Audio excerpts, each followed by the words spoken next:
आज आम आदमी पार्टी के सांसद संजय सिंह के जेल से छूटने का जश्न मना रही है पार्टी।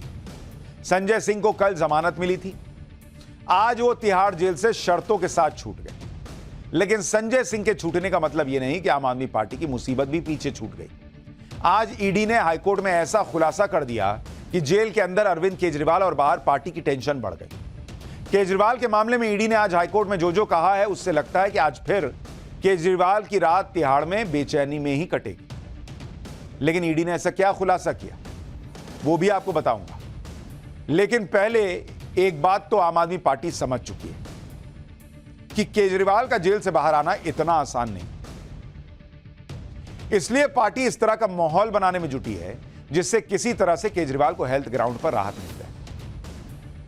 आज आम आदमी पार्टी ने अरविंद केजरीवाल की सेहत को लेकर बीजेपी पर दो बड़े आरोप लगा दिए। पहला आरोप यह लगाया कि बीजेपी अरविंद केजरीवाल को जेल में रखकर उनकी सेहत से खिलवाड़ कर रही है, उनकी जान को खतरे में डाल रही है। दूसरा यह कि तिहाड़ जेल में अरविंद केजरीवाल को जानबूझकर उस जेल में रखा गया है जहां खतरनाक कैदी बंद है। यहां तक दावा कर दिया गया कि कुछ कैदी केजरीवाल को नुकसान भी पहुंचा सकते हैं। आज आम आदमी पार्टी की तरफ से यह दावा किया गया कि 21 मार्च यानी जब से अरविंद केजरीवाल गिरफ्तार हुए हैं तब से आज तक यानी 12 दिन में अरविंद केजरीवाल का वजन 4.5 किलो गिर गया है। आम आदमी पार्टी ने आरोप लगाया कि गिरफ्तारी के वक्त अरविंद केजरीवाल का वजन 69.5 केजी था, जो अब 65 किलो रह गया है। आम आदमी पार्टी ने यह भी आरोप लगाया कि ईडी की कस्टडी में 3 बार उनका शुगर लेवल गिर गया, एक बार तो 46 तक चला गया। आम आदमी पार्टी का कहना है कि वो अरविंद केजरीवाल की सेहत के मामले में लीगल हेल्प लेंगे, यानी कोर्ट में भी इस बात को रखा जाएगा। एक बार आम आदमी पार्टी के नेता को सुनिए, फिर बताता हूं कि अरविंद केजरीवाल की सेहत और वजन गिरने के दावों का सच क्या है। जब से अरविंद केजरीवाल जी को भारतीय जनता पार्टी शासित केंद्र सरकार ने गिरफ्तार किया है, उनके स्वास्थ्य पर एक जबरदस्त खतरा मंडरा रहा है। आज मैं भारतीय जनता पार्टी को यह कहना चाहती हूं कि पूरा देश आज उन्हें देख रहा है। आज देख रहा है कि किस तरह से भारतीय जनता पार्टी ने झूठे केस लगाकर अरविंद केजरीवाल को जेल में डाल दिया है, जहां आज उनके स्वास्थ्य को खतरा हो रहा है। यानी आम आदमी पार्टी के हिसाब से चलिए तो जिस किसी भी आदमी को शुगर की बीमारी है उसको जेल नहीं भेजना चाहिए। आम आदमी पार्टी के इन आरोपों के बीच तिहाड़ प्रशासन ने बयान जारी करते हुए आज बताया कि 1 अप्रैल 2024 को जब अरविंद केजरीवाल को तिहाड़ लाया गया तब उनका वजन 65 किलो था। आज तीसरे दिन भी उनका वजन 65 ही किलो बना हुआ है। 1 अप्रैल को अरविंद केजरीवाल का शुगर लेवल 139 था। 2 अप्रैल को शुगर लेवल पहले 182 दर्ज हुआ, फिर 160 दर्ज किया गया। 3 अप्रैल को शुगर लेवल 140 दर्ज किया। इसी तरह अरविंद केजरीवाल का बीपी भी रोज मॉनिटर होता है। 1 अप्रैल को उनका बीपी 120/82 था, 2 अप्रैल को 121/83 और 3 अप्रैल को यानी आज 116/82 दर्ज किया गया। यानी सब कुछ देखिए तो नॉर्मल है और जेल में जाके तो उनका वजन स्टेबल हो गया, अब गिर भी नहीं रहा। तिहाड़ प्रशासन की तरफ से बताया गया कि अरविंद केजरीवाल की सेहत ठीक है, वाइटल्स नॉर्मल हैं, शुगर लेवल कंट्रोल में है, किसी तरह की कोई दिक्कत नजर नहीं आ रही। उनके सेहत में कोई गिरावट भी दर्ज नहीं हुई। तिहाड़ जेल के डॉक्टर्स और प्रशासन लगातार उनकी सेहत पर नजर बनाए हुए हैं। सूत्रों के मुताबिक केजरीवाल के सेल के बाहर तैनात वार्डर को भी यह आदेश दिया गया है कि अगर अरविंद केजरीवाल थोड़ा सा भी असहज दिखें तो तुरंत डॉक्टर्स को बुला लिया जाए। अब अरविंद केजरीवाल के वजन गिरने को लेकर अलग अलग दावे भी हैं। उनकी पार्टी कह रही है कि 12 दिन में 69.5 किलो से वो 65 किलो हो गए हैं। तिहाड़ प्रशासन कह रहा है कि पिछले 3 दिन में कोई वजन ही नहीं गिरा, 65 किलो का 65 किलो बना हुआ है। इस पर आम आदमी पार्टी का दावा है कि 21 मार्च से 31 मार्च के बीच जब अरविंद केजरीवाल ईडी की कस्टडी में थे तब उनका वजन 4.5 किलो गिरा है। इस पर ज्यादा क्लैरिटी तो ईडी दे सकती है, लेकिन सूत्रों से खबर यह है कि ईडी के पास अरविंद केजरीवाल के वजन को लेकर कोई जानकारी ही नहीं। ईडी के सूत्र कह रहे हैं कि जब अरविंद केजरीवाल को हिरासत में लिया गया था तो उनका वजन ही नहीं मापा गया था। ईडी ने मेडिकल तो कराया, लेकिन बीपी, शुगर और दूसरे पैरामीटर चेक किए गए, अरविंद केजरीवाल का वजन ही नहीं मापा था। तो जब ईडी के मेडिकल में अरविंद केजरीवाल का वजन ही नहीं लिया गया तो अरविंद केजरीवाल का वजन 69.5 केजी ईडी की कस्टडी में था, अब 65 हो गया। ये कैसे कहा जा रहा है? लेकिन कहना है तो कहा जा रहा है। अरविंद केजरीवाल का तिहाड़ में आज तीसरा दिन। हमने आपको बताया था कि तिहाड़ में केजरीवाल की पहली रात बेचैनी में बीती थी उनकी। हालांकि अब ऐसा लग रहा है कि धीरे धीरे अरविंद केजरीवाल जेल के रूटीन में ढलते जा रहे हैं। सूत्रों के मुताबिक दूसरे दिन रात में अरविंद केजरीवाल को नींद आई। हालांकि 2 बार नींद टूटी भी। इस दौरान वो बिस्तर पर बैठे नजर आए। थोड़ी देर बैठने के बाद वो फिर से सो गए। जेल में केजरीवाल ने दूसरे दिन की शुरुआत सेल में झाड़ू लगाने से की। बाहर एक पेड़ के आसपास एरिया भी साफ किया, यह कहा जा रहा है। साफ सफाई के बाद केजरीवाल ने अपनी सेल में योग किया, ध्यान किया, जिसके बाद नाश्ता किया। केजरीवाल के लिए उनके घर से बना खाना आया था, जिसे जांचने के बाद दोपहर को परोसा गया। कल सुनीता केजरीवाल ने अरविंद केजरीवाल से वीडियो कॉन्फ्रेंसिंग के जरिए दोपहर 1:30 बजे से 2 बजे के बीच बातचीत की। इसके बाद करीब 3 बजे केजरीवाल ने अपने वकील से मुलाकात की। इस दौरान उन्होंने कुछ कागजों पर साइन भी किए। सेल में केजरीवाल का ज्यादातर वक्त टहलते हुए और किताब पढ़ते हुए देखा गया।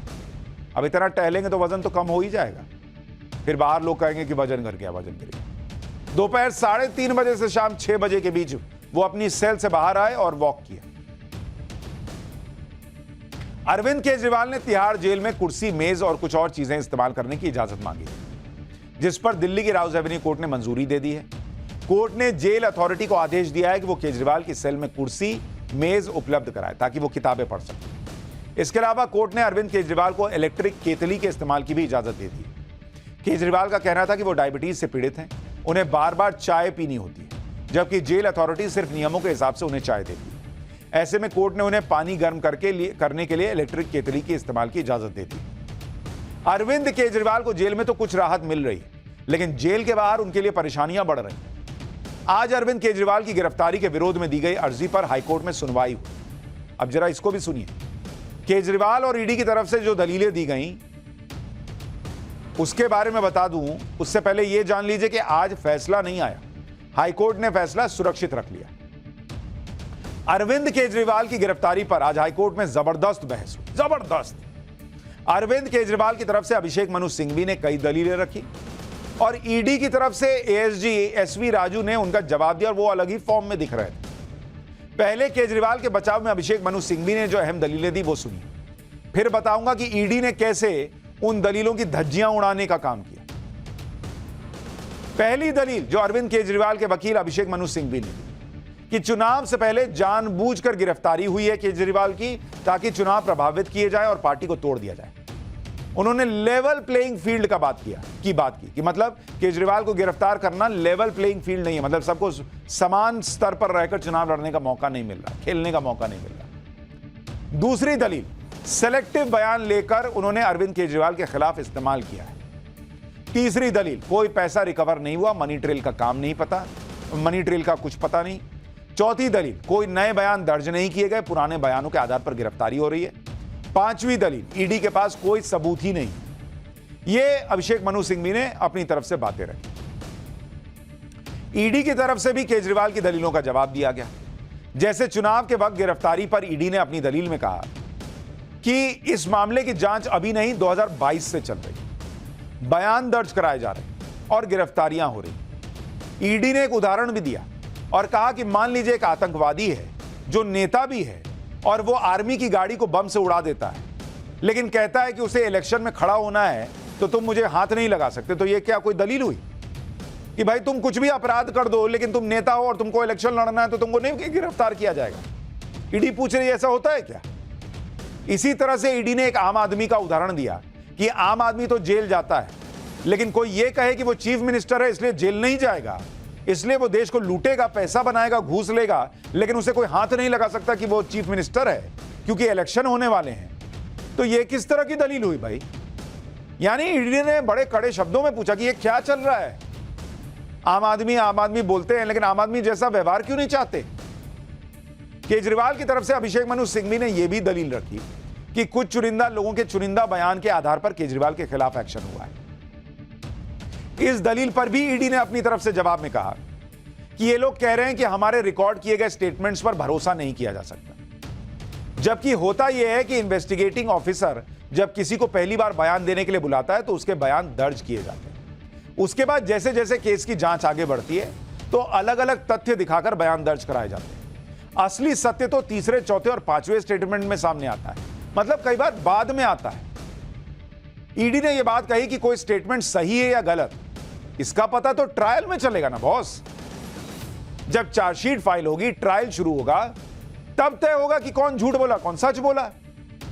इस स्टेज पर कि गिरफ्तारी सही है कि या नहीं, या किसी को बेल देनी है या नहीं, इस स्टेज पर आप किसी का स्टेटमेंट कैसे सही या गलत मान सकते हैं? फिर तो इन्वेस्टिगेटिंग ऑफिसर की भूमिका जो है वो कोर्ट एक तरह से कर रहा है, ये ईडी की तरफ से कहा गया। केजरीवाल की तरफ से यह दलील भी दी गई कि कोई पैसा अभी तक रिकवर नहीं हुआ, मनी ट्रेल का पता नहीं चला है। शराब घोटाले में पूरी आम आदमी पार्टी भी बार बार यही दलील देती। आज कोर्ट में ईडी ने इस बड़े अहम आरोप पर साफ साफ जवाब दिया।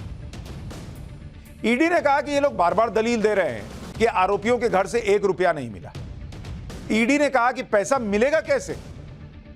बॉस, पैसा गोवा चुनाव में खर्च कर दिया तो पैसा घर पे कैसे मिलेगा? जब ईडी इसे लेकर सवाल करती है कि पैसा कहां है, तो बचाव में कहा जाता है कि हमें नहीं पता।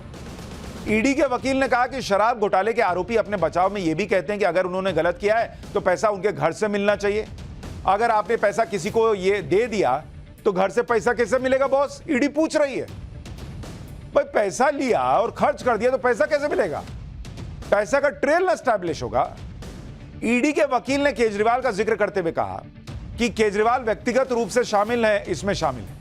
ईडी के वकील ने कहा कि आप खुद सोचिए, अगर एक मर्डर के केस में डेड बॉडी नहीं मिलती है, लेकिन उसके बावजूद आरोपी के खिलाफ मर्डर का केस चलता है कि नहीं? ऐसा तो नहीं होता कि अगर डेड बॉडी नहीं मिली है तो मर्डर ही नहीं हुआ, यह मान लिया जाता है। सजा मिलती है ना भाई। तो पैसा खर्च हो गया मान लीजिए अगर किसी घोटाले का, तो फिर कोई केस नहीं होगा। और अरविंद केजरीवाल इतनी लंबी लिस्ट सुनाते थे जब पॉलिटिक्स में आए थे कि ये बेईमान, ये बेईमान, ये बेईमान, उनमें से किसके किसके घर से इन्होंने नोट रिकवर कर लिया था? ईडी ने कोर्ट को यह भी बताया कि इस केस में मनी ट्रेल है और ईडी ने उसे लोकेट कर लिया है। हो सकता है कि पूरा पैसा इस्तेमाल हो गया है, इसलिए वो पैसा ना मिले, लेकिन पैसा कहां से शुरू हुआ और कहां जाके खत्म हुआ, यह मनी ट्रेल बड़ी इंपॉर्टेंट है। केजरीवाल के वकील ने बचाव में यह दलील दी कि इस केस में तो कुछ नया नहीं हो रहा। इस केस में आखिरी बयान अगस्त 2023 में लिया गया था।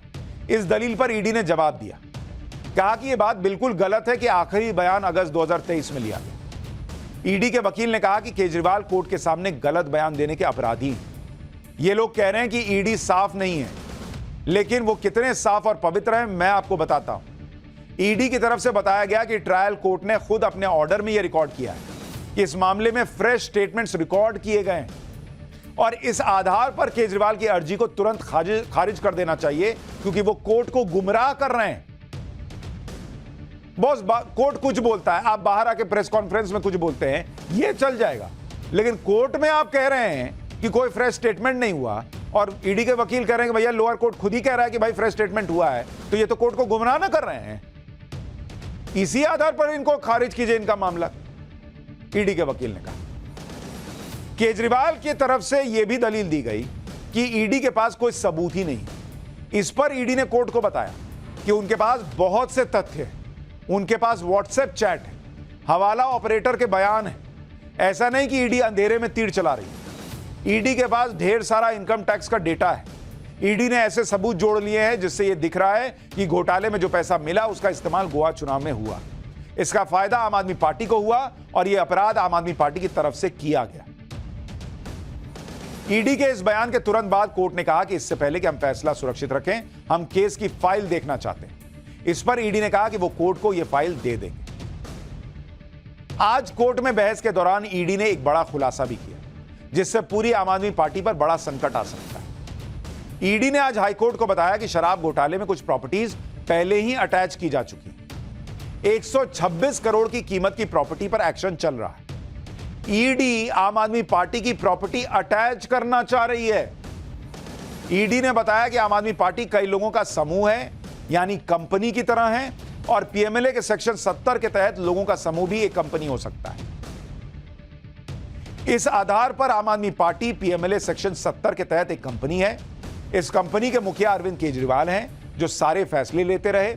अगर कंपनी की तरफ से कोई गड़बड़ी की गई है तो वो जिम्मेदार है। इस मामले में जब मनी लॉन्ड्रिंग हुई तो अरविंद केजरीवाल ही इस कंपनी का सारा काम देखते थे। यानी आज कोर्ट में ईडी ने आम आदमी पार्टी के लिए दो बड़ी मुश्किल खड़ी कर दी। पहली तो यह कि आने वाले वक्त में ईडी आम आदमी पार्टी की प्रॉपर्टी अटैच कर सकती है। दूसरा, ईडी आम आदमी पार्टी को पीएमएलए के तहत एक कंपनी सिद्ध करके पूरी की पूरी पार्टी के खिलाफ एक्शन ले सकती है।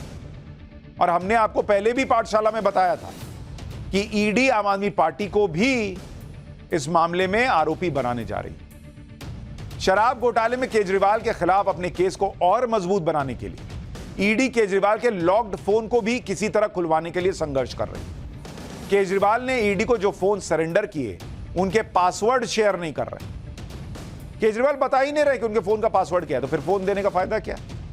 ऐसे में ईडी ने एप्पल कंपनी से भी संपर्क किया क्योंकि वही आईफोन बनाती है, लेकिन कंपनी ने यूजर की प्राइवेसी का हवाला देते हुए फोन को अनलॉक करने से इनकार कर दिया।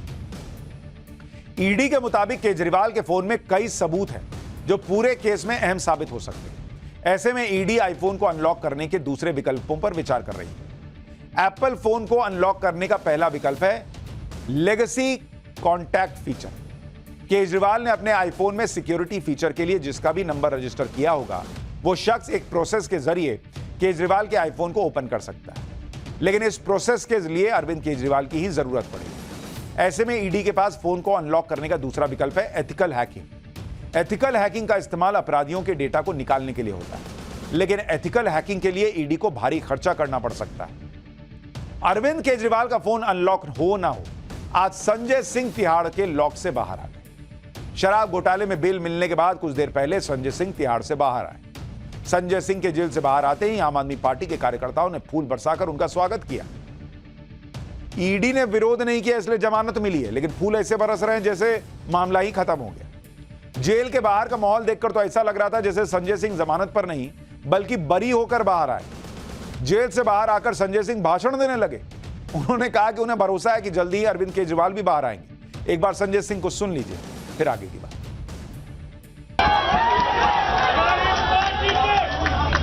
सबसे बड़ा नेता अरविंद केजरीवाल, मनीष सिसोदिया, सत्येंद्र जैन को इन जेल की सलाखों के पीछे रखा गया है। मुझे पूरा भरोसा है कि जेल के ताले टूटेंगे और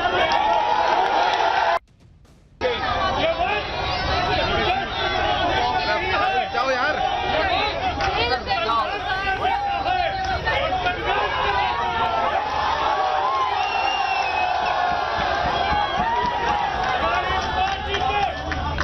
सबसे बड़ा नेता अरविंद केजरीवाल। संजय सिंह को कुछ शर्तों के साथ जमानत मिली है। संजय सिंह को पासपोर्ट कोर्ट में सरेंडर करना होगा, यानी वो देश नहीं छोड़ सकते। अगर वो दिल्ली एनसीआर से बाहर जाएंगे तो अपना पूरा शेड्यूल ईडी को बताना होगा। वो अपना फोन नंबर जांच अधिकारी को बताएंगे, जिसकी लोकेशन को हमेशा ऑन रखना होगा। संजय सिंह शराब घोटाले में अपने रोल को लेकर मीडिया या सार्वजनिक जगहों पर चर्चा नहीं करेंगे। जमानत की एक अहम शर्त यह भी है कि संजय सिंह सबूतों के साथ कोई छेड़छाड़ नहीं करेंगे। उधर आम आदमी पार्टी की नेता आतिशी ने कल जो कथित खुलासा किया था उस पर वो फंसती नजर आ रही। दिल्ली बीजेपी ने आतिशी को कानूनी नोटिस भेज दिया है। आतिशी ने आरोप लगाया था कि बीजेपी नेता उनको ऑफर दे रहे हैं कि बीजेपी में आ जाओ। आतिशी के इस बयान के बाद बीजेपी ने उनसे माफी मांगने की मांग की। जब ऐसा नहीं हुआ तो बीजेपी ने आतिशी को मानहानि का नोटिस भेज दिया। इस पर बीजेपी क्या कह रही है, सुन लीजिए। हमने कल ही कहा था कि अगर आपके पास कोई तथ्य है तो रखिए, अन्यथा माफी मांगे, नहीं तो हम आपके खिलाफ कानूनी कार्रवाई करेंगे। तो उनको डेफेमेशन नोटिस दिया है। हम उनसे 4 चीजें पूछ रहे हैं। किसने संपर्क किया, कोई नाम तो होगा ना, किसी ने तो बात की होगी, उसका नाम बताइए। वो कहते हैं मेरे नजदीकी रिश्तेदार को संपर्क किया, उस रिश्तेदार का नाम बताइए। किस तरह से संपर्क किया, कोई आके मिला था क्या, किसी ने फोन पे बात की थी? अगर ऐसा है तो अपना फोन दीजिए, उसको इन्वेस्टिगेशन करवाते हैं। आप झूठ बोलेंगे और भाग जाएंगे, इस बार ऐसा नहीं होगा। यानी बीजेपी ताल ठोक कर कह रही है कि भैया हमने इनको कहीं नहीं बुलाया, कोई पार्टी में नहीं बुलाया, ये गलत बोल रही है। उन्होंने कर दिया मानहानि का केस। अब अगर आतिशी ठीक हैं, सच बोल रही हैं, तो वो भी ताल ठोक कर सबूत रख दें कि फलाना आदमी था, इससे फलाने आदमी ने संपर्क किया था, ये फोन कॉल की रिकॉर्डिंग है, ये वीडियो है, कुछ रखें सबूत। लेकिन सबूत तो ये लोग बहुत दिन से रख रहे हैं।